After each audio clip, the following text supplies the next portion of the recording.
Jerry Binns. Thank you. As you know, we're being taped and we're being broadcasted throughout downtown TidePointe. And so a shout out to the folks that are in their condos and homes watching this on channel 1391. 1391. Shout out. Hey! Cool, good. As Lee indicated, I am from Central New York, the Finger Lakes area, really, really nice area, resort area, much like Hilton Head. So that was an easy transition to here, because living in resort communities is it's a different way to deal with visitors and that sort of crew. So I arrived here actually in 1976, vacationing with my family and another family, and we were here for 2 weeks.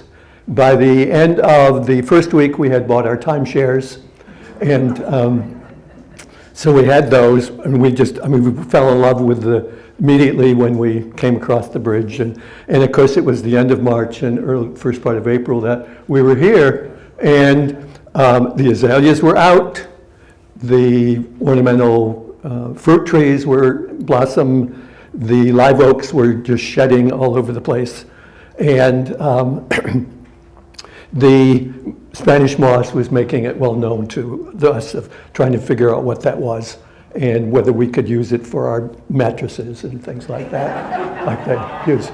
We were told, no, you couldn't do that because it's kind of buggy after a while. So, though if you wanted to, you could, because it really was very comfortable. So, I am a kamya. Any of you know what a kamya is? Okay. A kamya is Gala for new to the area, okay?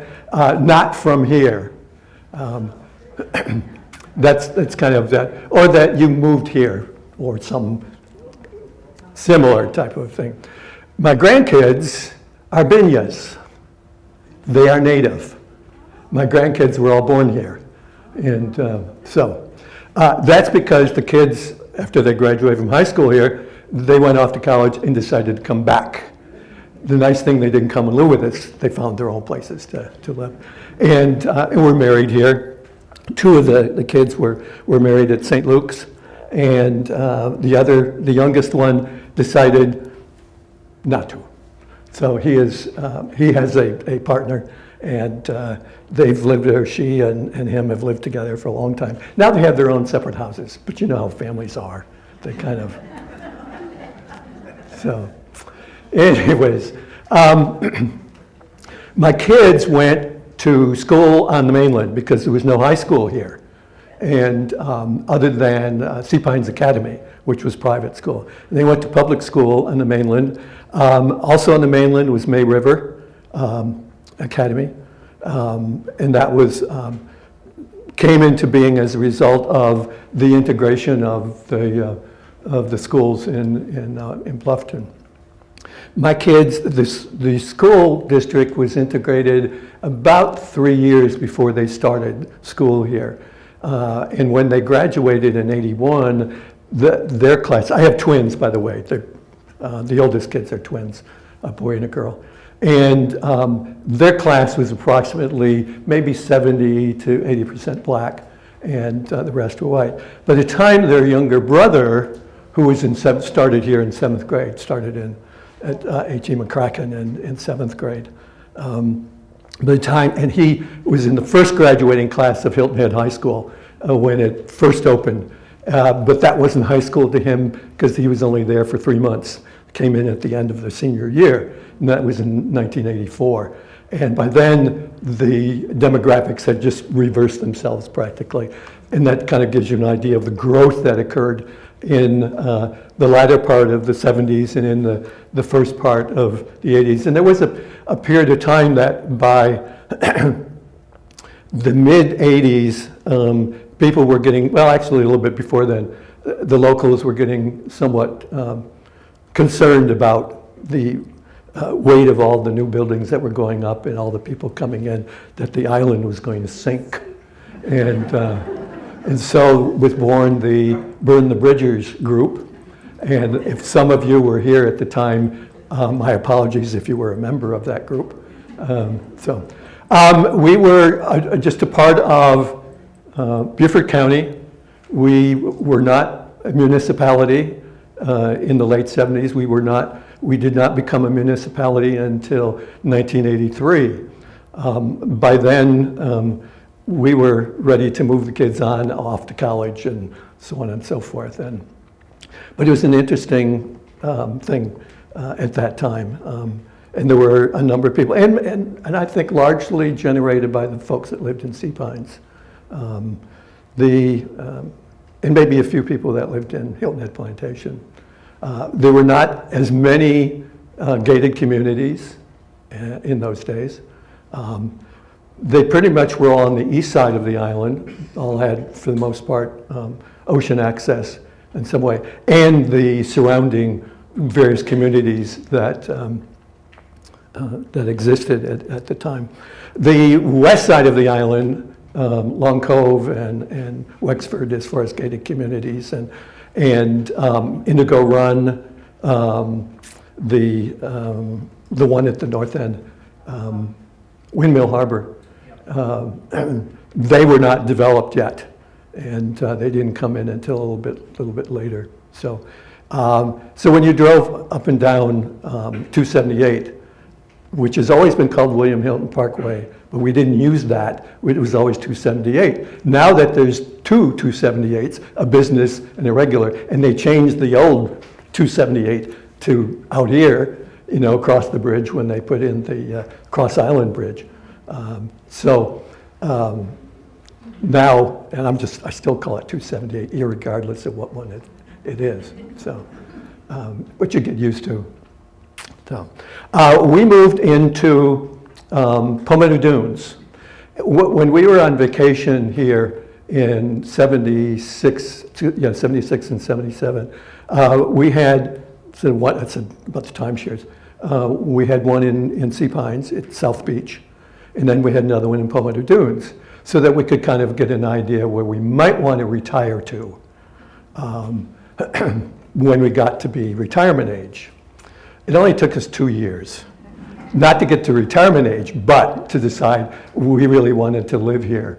And there are probably a number of reasons for that. One, we both had, I guess you could say, promising careers, and they still were. Just that there were a lot of other people at that middle 30s age group that we were all in the same boat, looking for the next step up and the competition that existed.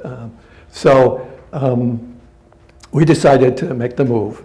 Part of it, I think, is genetics, and if you're a proponent, or at least acknowledge the notion of cellular mobility, the genetics play a role, I think, in your decisions implanted in the genes.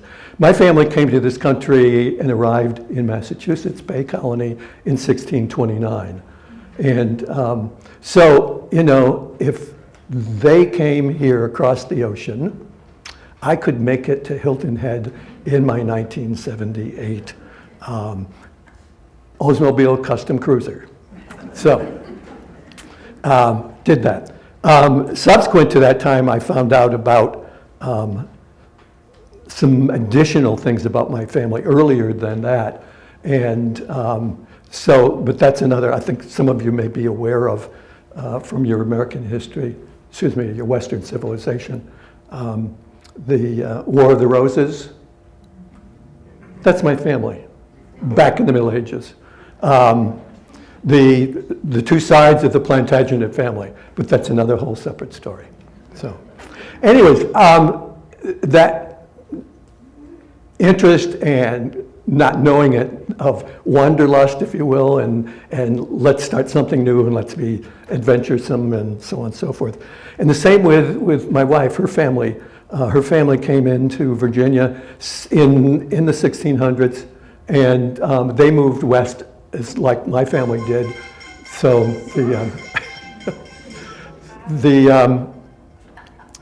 My family went from Charlestown in Massachusetts south to Rhode Island and settled there. Some of the offspring then went to Connecticut and founded Stonington and Mystic, and then moved on into eastern New York, the Albany area, that area between the Catskills and the Adirondacks. And then eventually into the Finger Lakes area by the mid 1700s, late 1700s.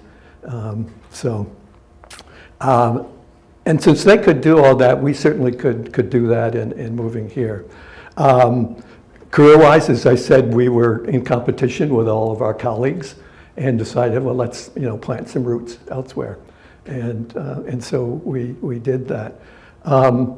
My wife's family, as I said, was equally, her grandfather founded a telephone company in northern Ohio back in 1904.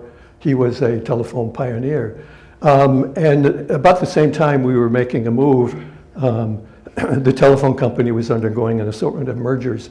And so we had no idea, we were taking chances, we had no idea. Having been given a lot of stock, from Grandpa for, wedding and all our birthdays and Christmas and all that. And so, we thought we might, but we couldn't count on that being, a safety net for us. So as it turned out, the company did merge with a company in Illinois that ultimately became Sprint. So it helped us out. So we had the genetics, we had a little bit of financial background and an interest in making a move and seeing how we could, make do. And it just happened that we were moving to a county that also carried my family name, unbeknownst to me, that's okay. Beaufort is my family name back in the Middle Ages. And that's the lineage, the blood lineage that goes. So just to let you know, there is a House of Beaufort. And so we came here. The kids, the twins came right at school, got out in the end of June of '78. And they helped me set up the store that I went into retail, using some of the skill sets that I had as a mid-level senior college administrator. That all of us were on our way to become deans or presidents of universities or colleges or that sort of thing. So at least that's what the president of one of the colleges that I worked at said, when he gathered us together, that he expected all of us to move on in one way or another. So we did. And I came here, not necessarily for a college position, but to try something new. And it was very appealing not to have to work for somebody and be my own boss, so to speak. My wife continued in her career, which was nursing, and she went to work at Hilton Head Hospital as a staff nurse, which everybody who came into the hospital, as some of you know, was founded and built by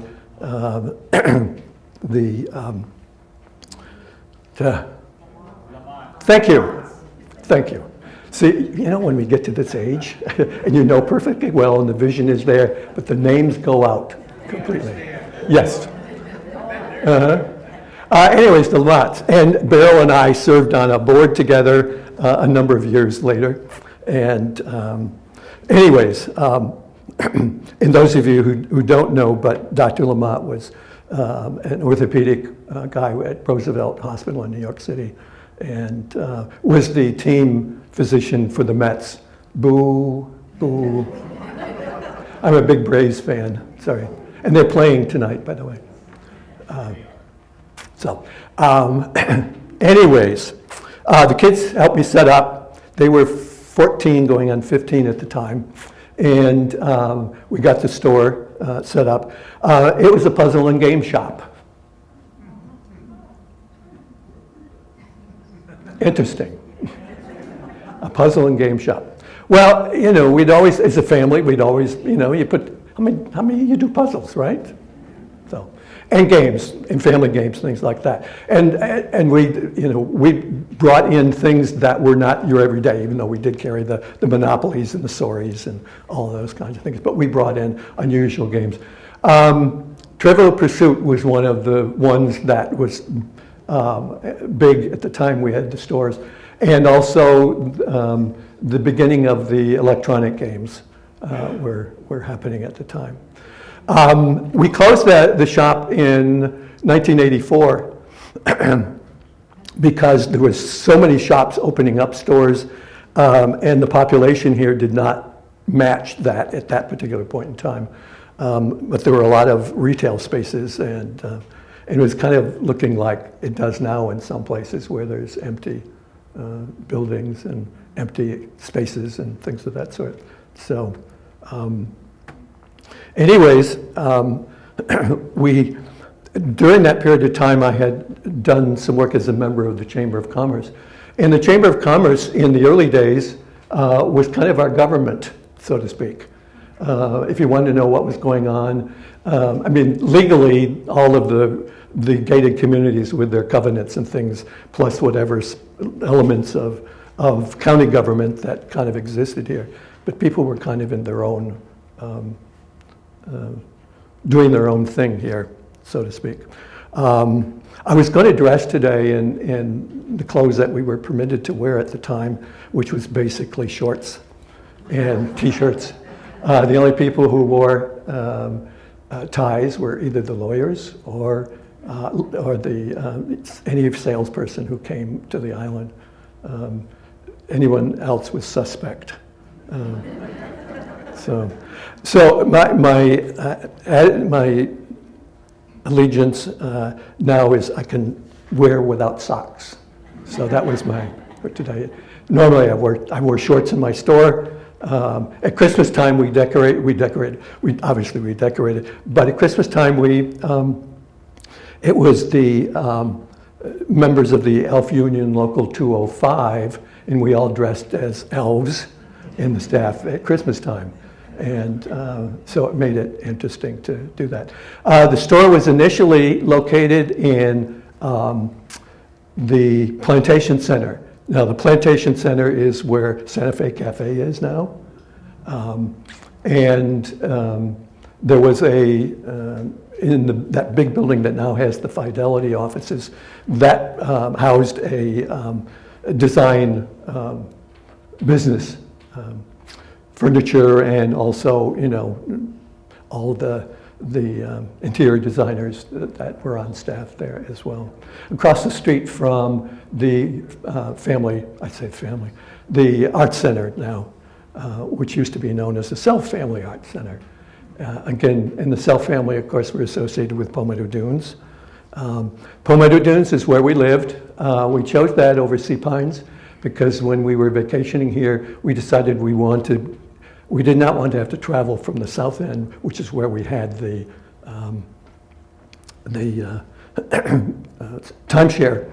And being in Pomato Dunes, it was midway. It was equidistant to the north end as well as to the south end.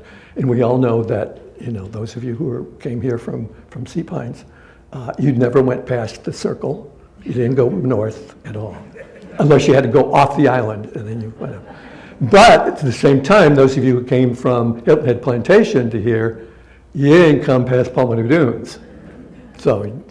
And that's what happened with shopping, is that eventually, by the late 70s and early 80s, things grew up at the North End Pineland Mall at the time, which was built in 74, thereabouts, became the shopping area for the North End.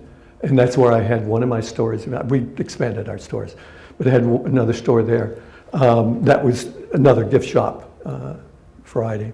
So, and then, you know, they had Sea Pines people here. So a number of the boutique shops, and that was what's really unique about Hilton Head at that time. We didn't have the big lot stuff that, you know, exists now. We didn't have Lowe's and Home Depot and all that stuff. And I don't think we would have had Home Depot if Arthur Blank had not bought in Sea Pines. And we ended up with that one first in Bluffton. Bluffton was really small. And I have to give my apologies to you because things pop into my head as I'm talking about this island, and it reminds me of something else that either I forgot about or said, oh yeah, I need to say that. So if it feels like this is a ping pong match in my mind, it is. So, good. The shopping primarily was in this area down here. And then things began around 79, 80, 81, began to expand. Some of the people, the owners of shops like down here in the marketplace. The marketplace is where Publix is now, okay? So those of you who happen to be looking at your test of what was and what is, that's one of the answers. And so a number of those shops that were in there went out to the Pineland Mall at the time. Now, Pineland Mall became Pineland Station for some reason or another, and then of course, it doesn't exist anymore. The only building that is left of that original grouping is the building that Steinmart was in. That's the only building that is left of that whole complex that existed, which was a really, really nice shopping center. And a number of the shops that were in the marketplace, clothing stores, and we were all very boutique-ish, and that was something different that people who lived elsewhere that visited here during the time, and that's where they liked to shop, to come, and that was one of the reasons for, among other things, besides the beach and golf and tennis and all that kind of stuff, was to shop.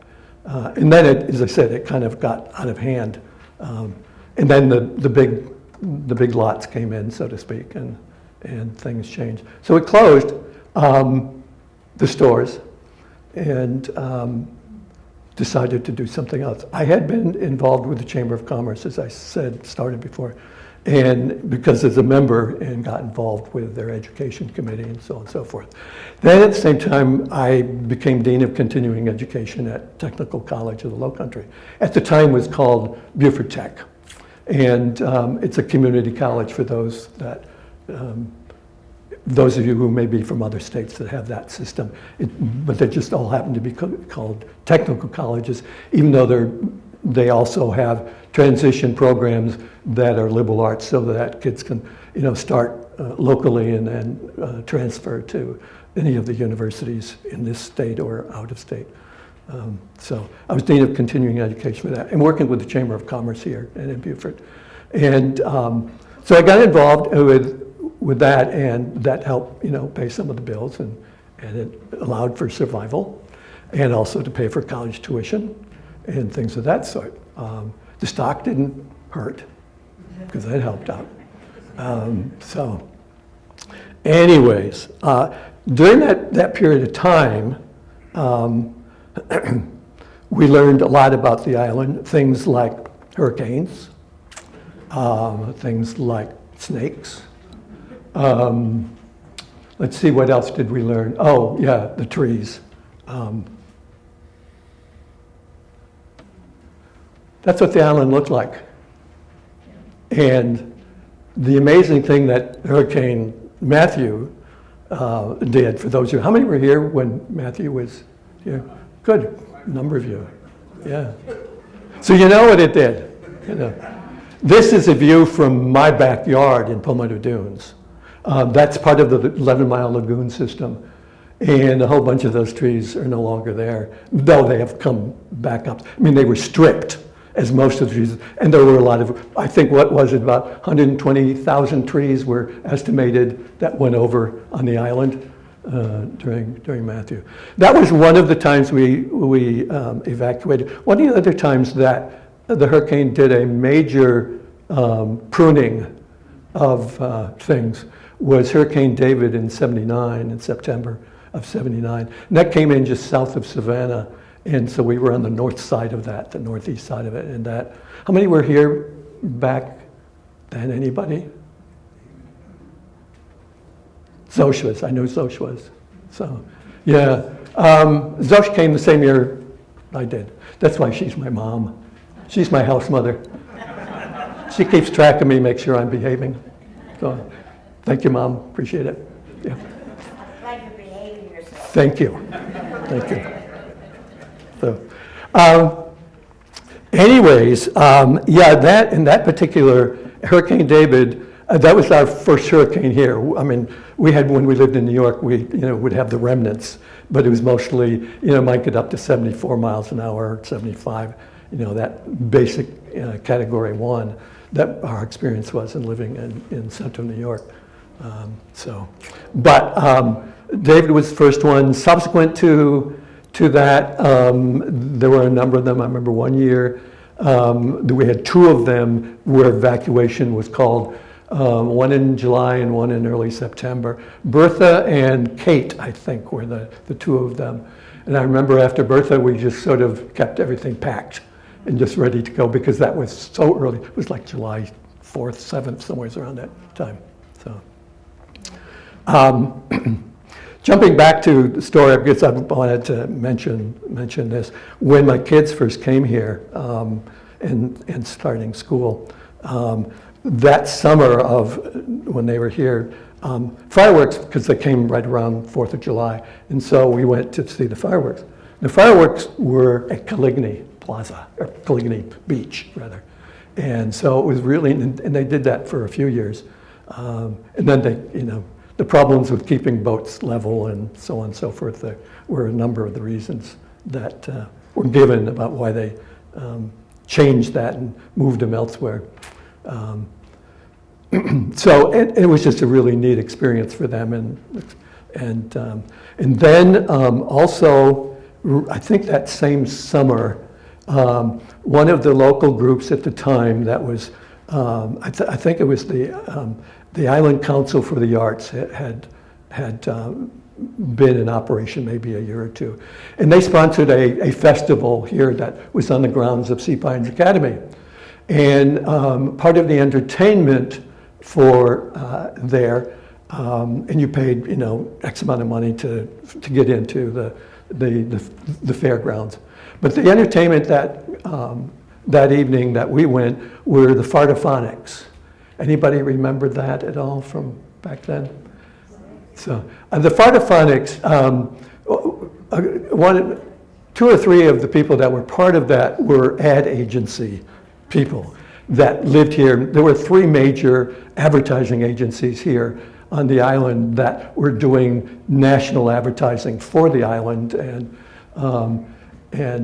Tim Dowdy was one of the guys, part of that group, and Tim Dowdy was probably one of the funniest men, had this great basso profundo voice, and he did voiceovers for CBS and a few others. Media things, and they played, the bass drum, which was a what do you call that thing? Wash tub. He played the wash tub, like that, and then the hot water bottle with long tubing, and the sort of things of that sort. And they made great music because it was like playing giant kazoos, And they were on Johnny Carson's show one year. They did that. But anyways, and that's kind of set the stage as we became very aware of what was happening on this island, and just the contributions of people who lived here. And that volunteerism was just significant. My wife found that when she was at the hospital. As I said, she started as a staff nurse. And within a few months, she was one of the nursing supervisors, and which means, and she was the evening nurse supervisor, which means she was in charge of the emergency room. And she said that was eye-opening. And she had been an OB/GYN head nurse, even though it was, in difficult deliveries and female cancers and things of that sort that she had worked in. So everything she had experienced there. She said you never knew when people were going to bring in a shoebox with a snake and want to say, this thing bit us, but we're not sure what it is. So, and eventually, she was there until the hospital originally, as I said, in 1975. She started there in 1978 and was there until 1995 when Tenet bought the hospital. And the monies that were paid for the hospital, which was a private hospital, were used to fund the foundation, the Hilton Head Island Foundation, the Low Country. You have to. I'm always very careful about how to say that because you've got Low Country Foundation in Charleston, Charleston, and getting the names of those, but yeah. And that organization has done incredible support for a lot of the nonprofits here. I mean, there really are a lot of nonprofits. And my nonprofit that I eventually started was one of the beneficiaries of that. My wife retired as the director of risk management for the hospital. So she went from nursing to nursing education and being the director of nursing education, and then director of education for the hospital to risk manager for the hospital. She took the hospital through 3 accreditations in that period of time and ended up doing some work for the Joint Commission on Hospital Accreditation. Because of the work that she had done with Hilton Head Hospital. In the meantime, she also put her fingers in a variety of other things. She was was on the board of Hospice Care of the Low Country when it first started, and she was the chair of the American Red Cross local chapter for a number of years. And as a volunteer, she was the head of medical services for the Red Cross, and particularly handling the medical issues in any of the shelters during hurricanes. That was, as I said, that was another part of our experience in dealing with shelters and hurricanes and so on and so forth. So, so anyways, there were a whole lot of really interesting things that happened in the 80s on this island, besides Operation Jackpot, which was a drug stuff thingy that went on. And in Palmetto Dunes, one of the issues that we had was that boats would break apart off the coast and the bales of marijuana would roll in. There was mad stampedes to the beach. Find that. One time, and for a while, I mean, they just roped the beach off to keep people out. But after they had gone away, I was on the beach and there was the hull of a wooden boat that had been part of this thing, and people were there with tweezers picking out the seeds on the edge of so to plant their own, whatever. The island brought the National Triathlon Championships. The Chamber of Commerce brought that organization to the island 3 years in a row for the national championships. There's just a lot of volunteering stuff that went on there. And they, of course, in those days, I used to ride my bicycle on 278. And because we didn't have bike paths, so you had to ride on the road. I would not go near that anymore, but I did back then. And that was great. I got a chance to work with, I arranged the exposition for all of the triathletes from around the country here, and got a chance to work with a number of national corporations and sporting goods and like Kellogg's, because they, Breakfast of Champions and all that sort of thing. And then one other similar time period, the National Governors Conference was here, and Paula Bethea, who is, her husband was our lawyer, and Paula was just, volunteer personified for the island. I don't know whether any of you knew Paula or not. And she has been the head of the South Carolina Lottery in recent years. She headed all the volunteers for the National Governors Conference. And and akin to that is an event that occurred at Christmas time every year, and that was the Renaissance weekend, in which major thinkers and the presidents and everybody came here and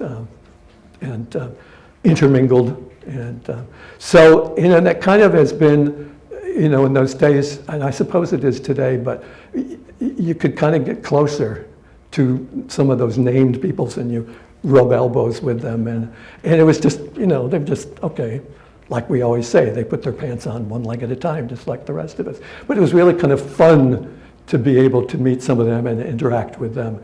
One of my customers in the puzzle shop was Jacques Cousteau, and he came in one time. He had a institute here on the island in the late 70s, and his son lived here and ran that institute. And his daughter-in-law came into the store one time, and she says, "I got to go pick up my father-in-law," and I didn't know who she was talking about. "And would you show him some things in your store that his grandson might, be able to enjoy?" So they came back, and in they walked, speaking French. And then I looked up and realized, oh my God, that's Jacques Cousteau. So I got to spend 20 minutes with him, besides showing him things, to ask him what he was doing. I could not tell you now what he talked about. But it was fascinating just to be able to do that. With the Governor's Conference, all of us that volunteered, we had some of the really neat benefits. Where Disney is now, that was an empty field with lots of trees around it. And they had an outdoor concert for the governors, their staffs, the volunteers, and the media. And the bridge that goes over to there, they had lined up all of flags of the country, of the states rather, and just there. And we all got to walk between them all into there. It was just great. And one night we had a huge picnic at what's now the Sonesta. Back then it was the Marriott. And they used the themes of various parts of the country. So on the beach, for example, was this huge, huge slab of ice with curved things carved out of things, and salads of all varieties, seafood type stuff on stilts. And you went there and you took your plates and just kind of gathered up food and stuff. So just, there are some benefits to being a volunteer here. And so that was in a lot of people's minds, and it's part of that. The hospital had about 600 to 700 volunteers put it there. That just, and that's what made that hospital so unique, and besides the staff, because we were a world-class resort. And that's why Charles Fraser and a few others said that we need to have a world-class hospital.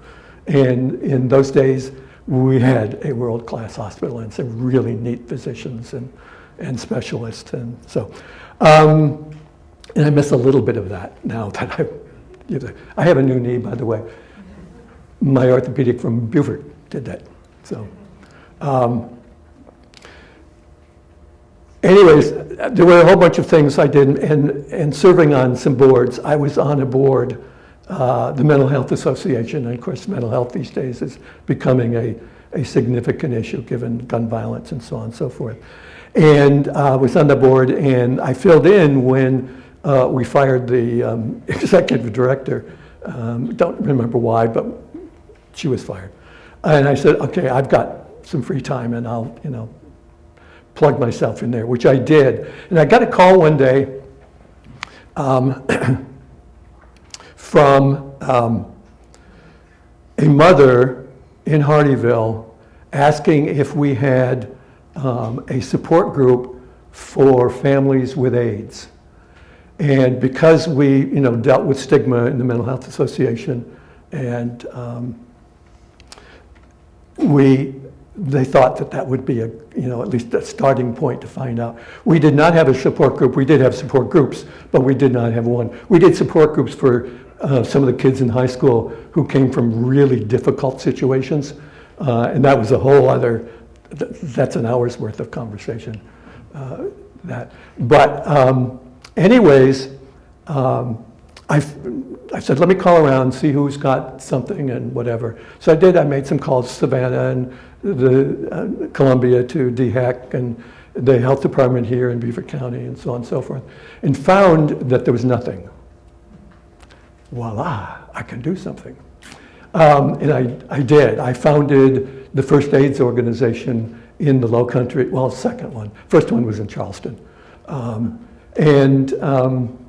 So I spent the next 25, almost 30 years, up until very recently, working in the HIV and AIDS arena.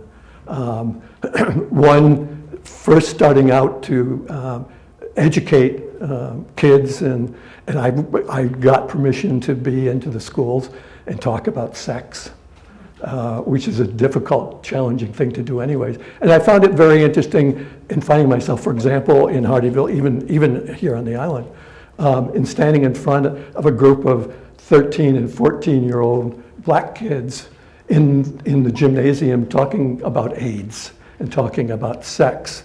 And of course, kids are very knowledgeable, so it wasn't too hard to do that.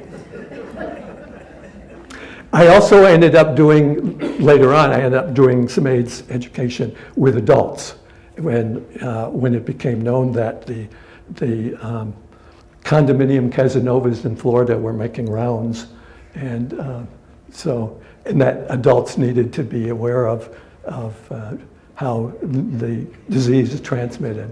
So if anyone would like an education lesson in that, I'd be glad to provide it. I know that. It was just a really, it was exciting to get up in the morning and be able to work with a group of people. Originally, a number of our clients were from the gay community, and yes, there is a gay community on Hilton Head. Even though the hospital, when one lady walked, she says, I don't know what she was after, but the person behind the front desk said, no, we don't have people like that here. Because in the state of South Carolina, that was the case too, because they hired, back in 85 or 86, they hired 2 gay men to develop an AIDS education program to be able to teach the local health departments AIDS, what we called AIDS 101. And they were hired for 6 weeks because there were only 2 other gay people in the state, supposedly. So, anyways, years later, it was just massive. When I founded the AIDS organization here, and that was in 1987, it was the AIDS, known as the AIDS Task Force. In 93, we became a nonprofit, contributing free. We operated out of the trunk of my car, so to speak. We got $2,000 from the Mental Health Association, where I had been the executive director, and I turned that over and took the AIDS project full reins. And when I stepped down in 2002 from CEO of the Access Network, which was the local AIDS organization, at that point, we covered 5 counties in southeastern South Carolina. And about 80% at that time, about 80% of our clients were African American. And most people didn't think, anything about the rural area. You think, okay, AIDS is not going to come here because that's a big city thing, and said, and tried to convince people that sex and drugs and rock and roll is not just big city, it's it's local, and it was, and by the time, as I said, we started out with $2,000, and by the time I stepped down, we had a just under $1 million budget to run the programs. And as I said, I stepped down from that, and basically sort of to retire, but, continue to, I had a whole lot of skill sets still available. And interestingly, about 4 hours after my retirement, I got a call from Washington to, would I be interested in becoming a consultant for a project that we're working with minority-based HIV/AIDS organizations and clinics, and would I like to join that group? I said, sure. So I did that for about 2 or 3 years, flew around the country, put on lots of air miles, and working with some really neat people that were doing the same thing that I had done the previous 20 years in launching a nonprofit organization. So, and as a result of that experience, and later on, when I stepped down from that, I had been the chair of the South Carolina HIV Planning Council, the state planning council for HIV and AIDS. And so I got the conference of HIV and AIDS, STDs as well, sexually transmitted diseases, because that's what it is, amongst others. An award, which was their annual award for prevention and care and service and things like that. The neat thing, and what I'm so proud of, is that they named the award after me, and which kind of took me by surprise, but I thought it was cool. Now I have to really behave myself. So, and then I had gotten another one too, prior to that, from the Mary Fisher Family AIDS Network, and that had selected 2 individuals from each state who had made contributions to the HIV/AIDS arena, and I was one in South Carolina, one of the 2 in South Carolina, to get that award. So, so that's that whole volunteer piece, and we had volunteers come out of the woodwork to work with AIDS, which I thought was absolutely great. Had one volunteer who, I think she was 78 at the time, and at the time there was a volunteer clearance office on the island, and the AIDS organization and several other hospice and the not Red Cross, but the United Way and some others, we all shared office space. And the volunteer center had interviewed a lady, and she had come in, and Linda Silver, and I don't know whether any of you know Linda Silver, she's a big time volunteer herself.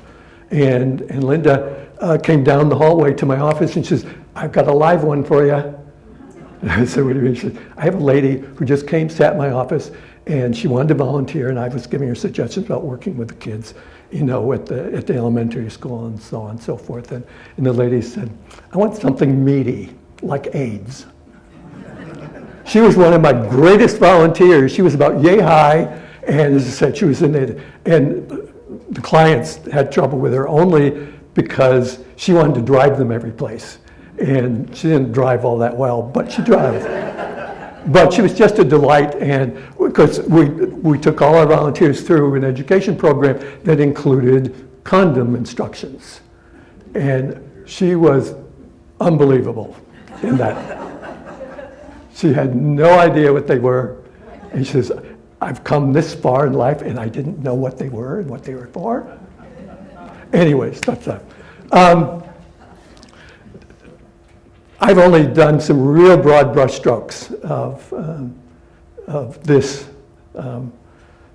experience that I call living on Hilton Head. It is my hometown. I mean, I have a first hometown, but this is my hometown. And between what my wife and I did, and we would, our particular boards would get together and we'd have fundraisers and things like that. And I do recall that, as I mentioned, the Tim Dowdy with the Fartophonics in that performance. Tim, his wife, was the executive director of Deep Well in more recent years, for those of you who are familiar with the Deep Well project, and Betsy. And Tim had pancreatic cancer and died several years ago. His funeral was the funniest funeral I've ever been to. It was hysterical. It was beautiful. It was incredible. 600, 800 people in the high school auditorium with Hallelujah Singers, the kids' orchestra, just a whole bunch of things that were going on. And that's kind of what life was like here in those days. Just, the relationships between the people who lived here. Also, we didn't have at Christmas time, we didn't have all of the glitz. You did natural stuff, maybe some spotlights and magnolia leaf wreath, with red berries. And it was, tacky if you had lights on trees. So, and I'm sure you all have lots of memories that have come up. Some may have even been from this little exercise I left for you. I wanted to show you a couple of things here before we've got a minute and a half. Let's see if I can do this. This is it. Remember that? That's 278 to the bridge. Okay, not the current bridge. Okay. Oops. I just jumped too many things. There it is. As I say, it would get swung open. My kids loved it because they didn't have to go to school. So that's my daughter climbing sand dune in Palmetto Dunes just before Hurricane David. It was 14 feet down to the beach. We had ropes to climb down. She's climbing back up, trying to get up. When David came through, it wiped all that away. And so you stood in Palmetto Dunes. The mooring buoy is the street that's parallel to the ocean. You could not see the ocean from mooring buoy. After David went through and it took out all the dunes, sand dunes, you could then stand on mooring buoy and look right down those walkways and see the ocean, like that. So, Welk. That's the last Welk my daughter still has left. Matthew did a whole lot of things to the Welks that she had collected in her yard. That's the size of the Welks that you could get on this island back in the 70s. And in the morning, 5:30, 6 o'clock in the morning after low tide. So you can't get them anymore that size. So, or even half that size.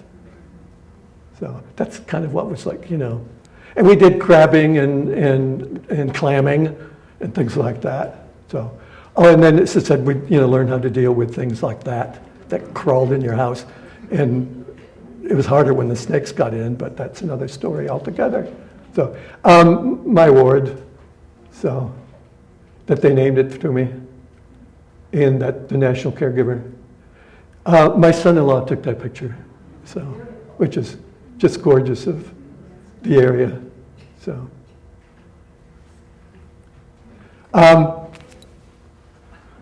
anybody want to venture guess here? Staples, what's there now, or what was there? Winn-Dixie. Parker's. Yeah. Pineland. Yep, Pineland. There was a bank in that, and a lot of others. Mental health, Beaufort County Mental Health. Did I just lose my? There we are. Okay. Had offices in there, and there, assorted other businesses and things. Centennial Park. That's a new place. Nope.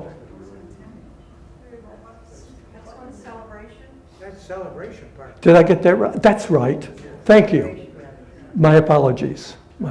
That's what I meant. I'm sure that looks like CEL to me. Yeah, Celebration Park. Denny's. There were other things there too. The parking lot for the beach was there. Trying to think what else was there. Smokehouse, yeah. Yep. Fraser Park, I'm not even sure that Fraser Park is the name of it, but is it called, to me, that's Huddle House. Do you know what else was there? Wasn't McGibbon's Tire and Garage there? I think so. Publix parking lot at Island Crossing. The marketplace. Yep. And that there was a really neat little restaurant, Purple Onion, great little restaurant. And next to Purple Onion was our department store, Edwards Department Store. And then 2 or 3 small boutique shops. And then at the very end was Nash Drugstore. And that was where the parking lot, behind it was just woods and everything. The Gaslight was in the building where Five Guys hamburgers and the bicycle bar. It was at that end. Let's see, Sea Turtle Marketplace. Yep, Pineland Mall. Starbucks North End. What? Yeah, CNS Bank. That was my bank, the first thing. And of course, that bank building burned down a few years ago, and those of us who were regulars there, we became homeless and addicted, which was a bad combination. So, in Central Church, strip club. Used to be a strip club. One of my son's bachelor party was there. So, if there's anybody have any other, it's almost time for dinner. So, anybody have any comments or questions? Thank you. What do you think of how the island is going at this point? You know, that's a question that has been asked constantly since I came here. And except for the burn the bridgers, the island has not sunk. It's still here. The visitors still do the same thing that they did then. They cut across 3 lanes of traffic. And you don't remember when you did that, when you were coming here as visitors. So. Are they going to crowd us out? No, because there's enough of us that say, without the restrictions that we have, or I should say covenants that existed in the thing, and that's carried over into the county in their master plans and things of that sort. So, The Port Royal plantation, as far as I'm concerned, it beats all the plantations on this island. well, some of us might not quite agree with you, but there's a whole bunch of people from Sea Pines here, I know. I know. So, yeah. Any other questions or comments? Thank you. I love talking about my hometown.